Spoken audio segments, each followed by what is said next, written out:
কলারোয়ায় ভূমি কর্মকর্তার বিরুদ্ধে ঘুষ বাণিজ্যের অভিযোগ, তদন্ত রিপোর্ট বদলে দেওয়ার দাবি। নিজস্ব প্রতিবেদক, কলারোয়া। সাতক্ষীরার কলারোয়া উপজেলায় জয়নগর ইউনিয়ন ভূমি সহকারী কর্মকর্তা মোহাম্মদ মোশাররফ হোসেনের বিরুদ্ধে ঘুষ গ্রহণ ও দুর্নীতির মাধ্যমে তদন্ত রিপোর্ট পরিবর্তনের অভিযোগ উঠেছে। মানিকনগর গ্রামের ভুক্তভোগী আব্দুল লতিফ 50 ওই কর্মকর্তার বিরুদ্ধে আইনগত ব্যবস্থা গ্রহণের দাবিতে জেলা প্রশাসকের নিকট লিখিত অভিযোগ দাখিল করেছেন।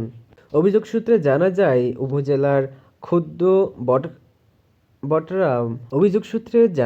উপজেলার খোদ্দবাটরা মৌজার 19 শতক জমি নিয়ে বিজ্ঞ অতিরিক্ত জেলা ম্যাজিস্ট্রেট আদালতে দুটি পিটিশন মামলা চলমান রয়েছে। অভিযোগকারী আব্দুল লতিফ একটি মামলায় প্রথম পক্ষ এবং অন্যটিতে দ্বিতীয় পক্ষ হিসেবে অন্তর্ভুক্ত। বিবাদমান ওই জমির মধ্যে 12 শতক জমির উপর আব্দুল লতিফের একতলা ভবন, গোয়ালঘর, রান্নাঘর সহ বসতবাড়ি বিদ্যমান এবং অবশিষ্ট 7 শতক জমি পৈতৃক কবরস্থান হিসেবে ব্যবহৃত হয়ে আসছে। 19 শতক জমির মধ্যে 9.5 শতক জমি আব্দুল লতিফ ও তার ভাইদের নামে রেকর্ড হলেও বাকি অংশ জামিলা খাতুন নামে জনৈক ব্যক্তির নামে রেকর্ড হয়।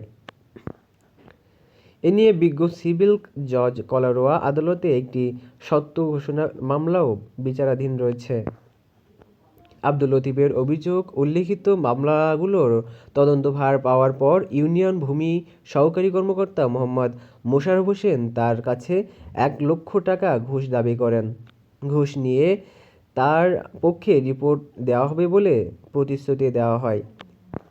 আব্দুল লতিফ জানান, আমার বৈধ ও রেকর্ডীয় সম্পত্তির জন্য কেন আমি টাকা দেব? এমন প্রশ্ন করায় তদন্তকারী কর্মকর্তা ক্ষিপ্ত হন এবং হুমকি দেন যে টাকা না দিলে রিপোর্ট বিপক্ষে যাবে। পরবর্তীতে দেখা যায়, মোটা অঙ্কের অর্থের বিনিময়ে মোশাররফ হোসেন প্রকৃত সত্য গোপন করে বিবাদী পক্ষের অনুকূলে তদন্ত প্রতিবেদন জমা দিয়েছেন।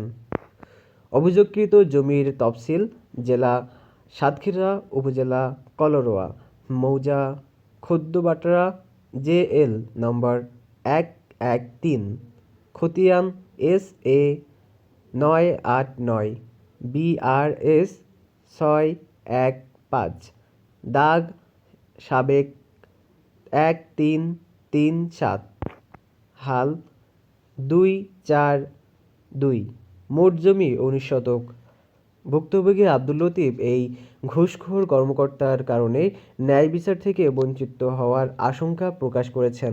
তিনি অবিলম্বে তদন্ত প্রতিবেদনটি পুনর্বিবেচনা ও অভিযুক্ত ভূমি কর্মকর্তা মোহাম্মদ মোশাররফ হোসেনের বিরুদ্ধে বিভাগীয় ব্যবস্থা গ্রহণের জন্য জেলা প্রশাসকের হস্তক্ষেপ কামনা করেছেন। আমার ওই বিভাগের পক্ষ আমার নামে আবার এডেম কোর্টে মামলা করে, মামলা তদন্ত আসে নায়েবের কাছে। নায়েব আমার এখানে তদন্ত না করে মন গড়া মতো সে একটা করতে চায় এবং আমি তার কাছে গেলে সে আমাকে ভৎসনা স্বরূপ বিভিন্ন রকম করার পরে আমাকে বলে যে ও আপনার জমি না, আপনার না তা না বিভিন্ন বলে এবং পরবর্তীতে বলে যে দেখেন আপনার তো কাগজপত্র সঠিক নেই, তা আপনি যদি জমির রিপোর্ট আপনার পক্ষে নিতে চান তাহলে আমার 1 লক্ষ টাকা দেওয়া লাগবে। যদি আপনি 1 লক্ষ টাকা না দেন তাহলে রিপোর্ট আপনার বিপক্ষে যাবে। আমার সাথে আমার সঙ্গে 2 জন লোক ছিল, নুরুল ইসলাম গাজী এবং মনিরুল দফাদার, তারা আমার সাথে ছিল। এ কথা শোনার পরে যে আমি আমার পৈতৃক সম্পত্তি, আমার খরিদান, আমার পৈতৃক, তা এই জমির পরে আমার বিল্ডিং বালাখানা, গোয়ালঘর, রান্নাঘর এত কিছু স্থাপনা থাকা সত্ত্বেও, আমার পারিবারিক অবস্থা থাকা সত্ত্বেও আমি কেন আপনাকে টাকা দেব?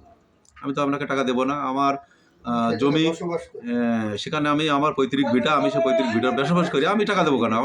সে আমার পরে চড়া হয়ে ওঠে যে বলে তাহলে ঠিক আছে আপনি চলে যান, রিপোর্ট আপনার পক্ষে যাবে না, আপনার বিপক্ষে যাবে।